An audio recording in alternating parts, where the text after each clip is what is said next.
High বন্ধুরা, welcome to my YouTube channel. চলো তোমাদের সঙ্গে একটা নতুন আলু ভাজা রেসিপি শেয়ার করি। খোলা শুদ্ধ আলু ভাজা কোনোদিন খেয়েছো? খাওনি তো? আমার মতন বানিয়ে দেখো, খুব ভালো লাগবে খেতে। খোলা শুদ্ধ আলু ভাজা কেটে নিলাম, কেটে ভালো করে ধুয়ে পরিষ্কার করে কড়াই সর্ষের তেল দিলাম, তেল গরম হয়ে যাবে, তারপরে খোলা শুদ্ধ রসুনটা থেঁতো করে কড়াই দিতে হবে, লাল হয়ে যাবে, বেশ সুন্দর কালার বেরিয়ে আসবে। তারপরে চেরা কাঁচা লঙ্কাটা তেলের মধ্যে দিয়ে দেবে, তারপরে আলু ভাজাটা তেলের মধ্যে দিয়ে বেশ ভালো করে হালকা হাতে ভাজতে হবে। একটু ডিপ আঁচে ভাজতে হবে এখন, ঠিক আছে? আস্তে আস্তে একটু কমিয়ে দিতে হবে। বেশ সুন্দর করে বেশ ভাজা ভাজা করতে হবে। এই দেখো কি সুন্দর ভাজছি, কালারটা কি ভালো আসছে। তারপরে এই দেখো কি সুন্দর আসছে না কালারটা।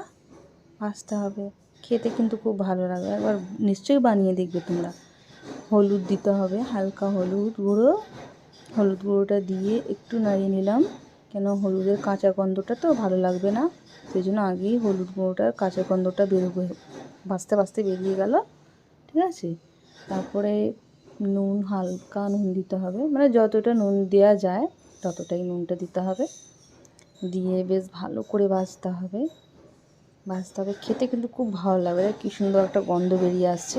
খোলা শুদ্ধ আলু ভাজা তো, খেয়ে দেখবে একবার, খুবই ভালো লাগবে খেতে।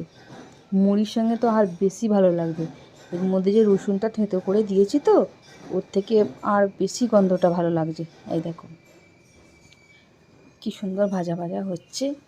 আর এইদিকে দেখো বৃষ্টিও পড়ছে, ঝিরিঝিরি বৃষ্টি পড়ছে, কি সুন্দর লাগছে।